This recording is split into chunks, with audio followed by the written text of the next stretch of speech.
சமைச்சு சாப்பிட வாங்க. இன்றைக்கி வந்துட்டு நம்ம பார்க்க போகிற டிஷ் என்னென்னா ரசம். ரசம் அப்படின்னாவே எல்லாருக்கும் டக்குன்னு ஞாபகம் வர்றது தக்காளி ரசம் தான். அந்த தக்காளி ரசம் ஹோட்டல் ஸ்டைலில் எப்படி ரொம்ப ஈஸியாக டேஸ்டியாக பண்ணுறதுன்னு பார்க்கலாம். இது மாதிரியான டிஷ்ஷஸ் உங்களுக்கு டெய்லியும் பார்க்கணுன்னா நம்மளோட சேனல் சப்ஸ்கிரைப் பண்ணுங்கள். அதுக்கு பக்கத்தில் இருக்கிற பெல் ஐக்கான் கிளிக் பண்ணுங்கள். தேங்க்யூ. தக்காளி ரசம் பண்ணுறதுக்கு ஒரு பெரிய நெல்லிக்காய் சைஸ் புளி எடுத்துகிட்டு கழுவி தண்ணியில் ஊற வச்சுக்கோங்க. 3 தக்காளி பொடியாக கட் பண்ணிக்கோங்க. செய்கிறதுக்கு ஈஸியாக இருக்கும். அப்படியே நீங்கள் பிசைஞ்சிக்கிட்டாலும் சரி. கொஞ்சமாக கருவேப்பிலை, 2 பச்சை மிளகா வத்தல், இஞ்சி ஆப்ஷனல், நீங்கள் வேணும்னா யூஸ் பண்ணிக்கலாம், இல்லாட்டினா ஸ்கிப் பண்ணிக்கலாம். மஞ்சத்தூள், 1.5 ஸ்பூன் ஜீரகம், 1 ஸ்பூன் மிளகு, கடுகு, 10 to 12 பல் பூண்டு, பெருங்காயத்தூள், மல்லி இலை. அவ்வளோதான். எப்படி குக் பண்ணுறதுன்னு பார்க்கலாம். நம்ம ஊற வச்சுருக்கிற புளியை கரைச்சி அதோட சாறு மட்டும் எடுத்துக்கலாம். அது கூடவே தக்காளி, கருவேப்பிலை, மல்லி இலை 3ஐயும் சேர்த்து நல்லா பிசைஞ்சிக்கலாம். மல்லி இலை கருவேப்பிலையை நல்லா பிசைஞ்சிக்கிட்டோன்னா அதோட சாறு நல்லா ரசத்தில் இறங்கும், வாசம் ரொம்ப நல்லா இருக்கும். அதனால தான் அந்த மாதிரி பண்ணிக்கிறோம். நல்லா பிசைஞ்சு தேவையான அளவுக்கு தண்ணியும் சேர்த்து இதை எடுத்து வச்சுக்கலாம்.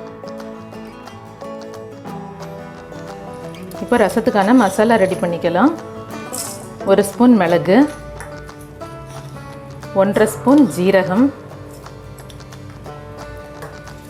பூண்டு 10 பல் பூண்டு, இஞ்சி, 2 பச்சை மிளகாய். இதை மட்டும் ஆட் பண்ணி கரகரப்பாக அரைச்சிக்கலாம். ஒரு திருப்புனா போதும், மிக்சியில் லைட்டாக பண்ணிக்கலாம். இது மாதிரி அரைச்சிக்கோங்க. அரைச்சி எடுத்தாச்சு. இனிமேல் ரசம் தாளிக்கலாம். இப்போ ரசம் பண்ணுறதுக்கு ஸ்டவ்வில் ஒரு பாத்திரம் வச்சு அதில் ஒரு 2 ஸ்பூன் ஆயில் விட்டுக்கோங்க. ஆயில் சூடானதும் கொஞ்சமாக கடுகு போட்டு தாளிச்சிக்கோங்க.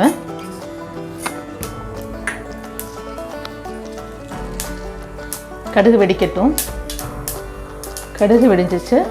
இப்போ வந்துட்டு கொஞ்சமாக பெருங்காயத்தூள், 2 மிளகா வத்தல், நம்ம ஆல்ரெடி பண்ணியிருக்கோம் இல்லையா அந்த ரசம் மசாலா 3ஐயும் ஆட் பண்ணி நல்லா லைட்டாக ஆயிலில் ஃப்ரை பண்ணிக்கலாம்.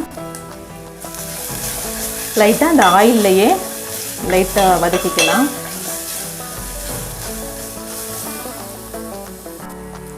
இப்போது நம்ம கலந்து வச்சுருக்கோம் இல்லையா தக்காளி புளி தண்ணி எல்லாம் மிக்ஸ் பண்ணிவிட்டு அதையும் இதில் ஆட் பண்ணிக்கலாம்.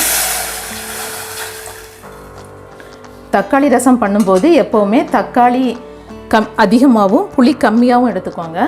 அப்போ தான் தக்காளி ரசம் டேஸ்ட் கொஞ்சம் நல்லா இருக்கும்.